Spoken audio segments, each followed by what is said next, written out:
Halo, apa kabar? Ketemu lagi dengan saya dari Injenis Octopus. Kita akan hari ini kembali ke belajar fisika. Kita akan mengerjakan beberapa soal tentang teori kinetik gas. Ya, kita akan lihat contoh soal dari kelajuan efektif dan energi. Ya, energi kinetik terutama ya. Oke, kita lihat contoh soal yang pertama. Suatu gas ideal yang mula-mula suhunya 27 derajat Celcius terisolasi dalam sebuah wadah dan memiliki energi kinetik sebesar E. Suhu gas didinginkan sampai suhunya minus 127 derajat Celcius. Tentukan besarnya energi kinetik gas setelah didinginkan. Oke, kita tuliskan dulu datanya. Diketahui yang pertama suhu mula-mulanya adalah sebesar 27 derajat Celcius. Jangan lupa diubah ke Kelvin. Selanjutnya lagi didinginkan sampai T2 yang besarnya adalah minus 127 derajat Celcius atau 146 Kelvin ya. Minus 127 tambah 273. Oke, selanjutnya untuk EK1 sebesar E. Nah, yang ditanyakan adalah berapa besar EK2-nya ya. Ya, EK2-nya berapa E? Jika dibandingkan dengan energi kinetik mula-mula. Oke, kita tuliskan dulu persamaan untuk energi kinetik gasnya. Ya, untuk energi kinetik gas ideal adalah sebesar 3/2 kT. Jadi EK sama dengan 3/2 kT. Berarti energi kinetik ini merupakan fungsi daripada suhu. Suhunya naik, EK-nya jelas naik. Ya. K-nya jangan lupa itu merupakan tetapan Boltzmann ya, 1,38 × 10⁻23 Joule per second. Kita bandingkan antara EK1 dengan EK2, itu sama dengan 3/2 kT1 per 3/2 kT2. Ya, karena ada 3/2 di atas di bawah, kemudian K-nya juga merupakan tetapan, maka bisa kita coret. Sehingga untuk perbandingan antara EK1 sama dengan per EK2 itu sama dengan T1 per T2 ya. Oke, EK1-nya E, EK2-nya ditanyakan. Selanjutnya lagi T1-nya adalah sebesar 300, T2-nya adalah sebesar 146 Kelvin. Ya, kita kalikan silang. Nanti kita peroleh EK2 adalah sebesar E dikali 146 dibagi 300. Oke, mudah sekali ya. Atau EK2-nya adalah sebesar 0,49 E. Ya, berarti kira-kira dibanding energi kinetik mula-mula terjadi penurunan sebesar 51%. Ya, jadi tinggal sekarang bersisanya adalah sebesar 0,49 E atau 49%. Oke, kita lihat contoh soal yang kedua. Kecepatan RMS molekul-molekul dalam sampel helium adalah 5/7 kali kecepatan RMS molekul-molekul dalam sampel hidrogen. Jika suhu sampel hidrogen adalah 0 derajat Celcius, tentukan suhu sampel helium. Nah, ini perbandingan antara helium dengan hidrogen. Ya, ingat hidrogen itu harus dalam bentuk H2 ya. Oke, yang kita ketahui adalah VHE atau kecepatan helium itu sebesar 5/7 kecepatan H2. Kemudian suhu H2-nya adalah sebesar 0 derajat Celcius atau 273 Kelvin ya. Oke. MH2 jangan lupa massa molarnya adalah sebesar 2 kg per kilomol. Dan terakhir untuk MHE itu sebesar 4 ya. Ini bisa dilihat di tabel periodik. Selanjutnya lagi yang ditanyakan adalah THE, suhu daripada gas helium. Itu berapa derajat ya. Oke, selanjutnya kita selesaikan. Jangan lupa untuk kelajuan efektif ini ada beberapa rumus, tetapi karena di sini kita punya suhu, kemudian kita punya massa molar, berarti kita gunakan rumus 3 RMS sama dengan akar dari 3 RT per M ya.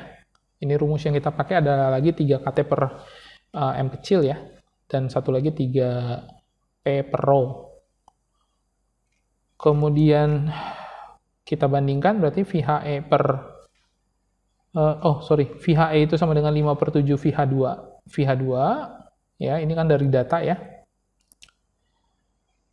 Oke, VHE-nya kita masukkan yang tadi, rumus tadi, itu sama dengan 3 RT dibagi MHE ya.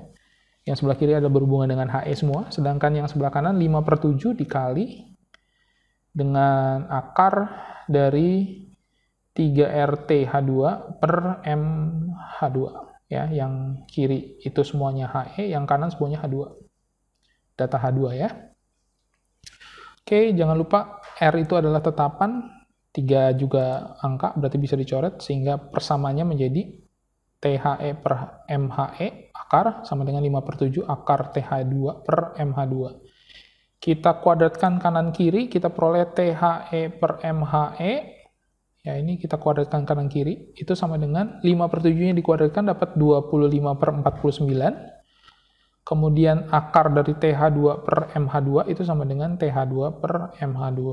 Ya, jadi kalau misalnya kita kuadratkan, kalau kita pangkatkan 2, akarnya hilang. Selanjutnya lagi, setelah kita dapatkan persamaan ini, kita masukkan angkanya ya. THE per MHE itu 4, sama dengan 25/49, dikali TH2 itu adalah sebesar 273, MH2 adalah sebesar 2 ya. Oke, datanya sudah komplit, kita peroleh THE sebesar kurang lebih 279 Kelvin atau 6 derajat Celcius. Oke, gampang ya. Selanjutnya lagi contoh soal yang ketiga. Massa jenis gas nitrogen pada keadaan normal adalah sebesar 1,25 kg per meter pangkat 3 kg per meter kubik. Hitunglah kecepatan efektif molekul gas nitrogen di udara pada keadaan normal. Yang kemudian yang kedua adalah energi kinetik rata-rata molekulnya berapa. Oke. Kita tuliskan dulu datanya. Yang pertama adalah rho N2 ya. Massa jenis itu rho sebesar 1,25 kg per meter kubik. Kemudian Mn2-nya atau massa molar N2 adalah sebesar 28 kg per kinomol. Kemudian lagi ini yang mungkin kelewat ya. Ada kata-kata pada keadaan normal ya, pada keadaan normal. Nah, pada keadaan normal itu berlaku P sama dengan 1 atm atau 1,01 kali 10 pangkat 5 Pascal. Kemudian T-nya adalah sebesar 0 derajat Celcius atau 273 Kelvin. Ya. Oke. Yang ditanyakan ada 2. Ya, yang ditanyakan ada 2. Yang pertama adalah VRMS-nya berapa? Kemudian yang kedua yang ditanyakan adalah EK-nya berapa? Ya. Gampang ya?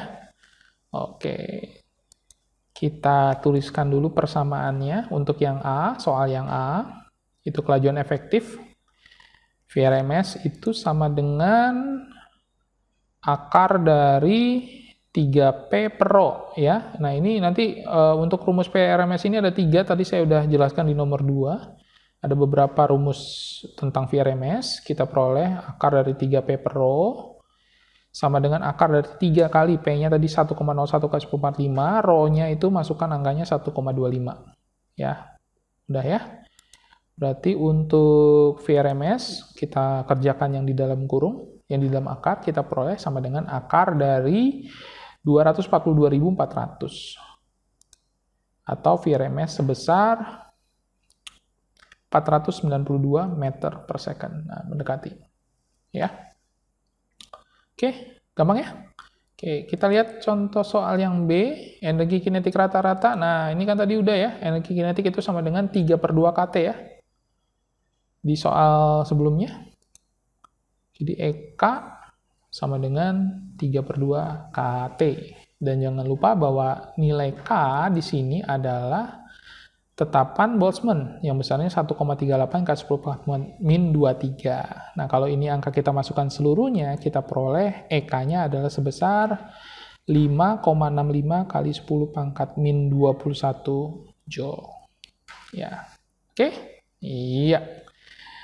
Demikian video pembahasan tentang soal-soal teori kinetik gas. Jika video ini dianggap bermanfaat, jangan lupa untuk like and subscribe. Terima kasih.